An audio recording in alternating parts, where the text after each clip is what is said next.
administration resume the interviews for foreign students visa? When do you think your administration could resume these interviews? On what? For the foreign student visa.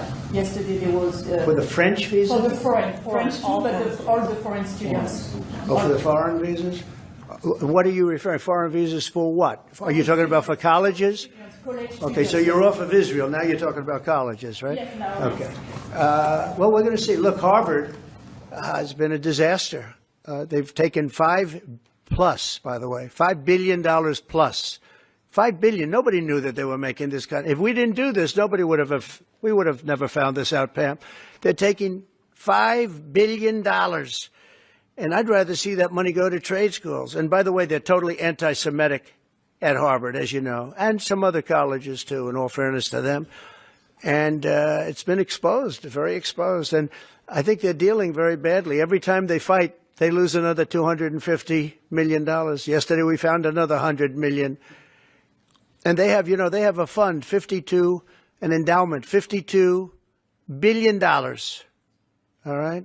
They get a lot of that from the United States. And I think it's ridiculous. I think this, everyone's coming up to me saying, we love the idea of trade schools.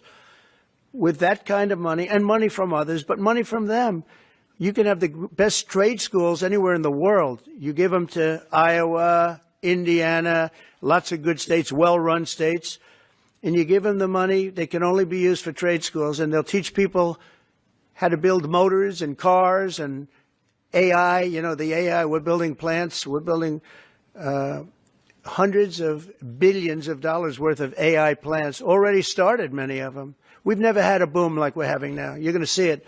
There's never been anything like it. So we're up to about $14 trillion in investments. There's never been anything even close. You look at Biden, this guy, they had people leaving as opposed to investing.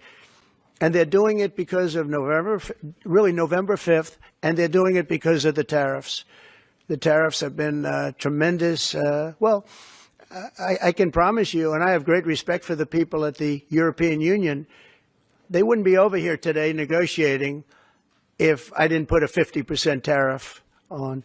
The sad thing is now when I make a deal with them, it's something much more reasonable. They'll say, oh, he was chicken. He was chicken.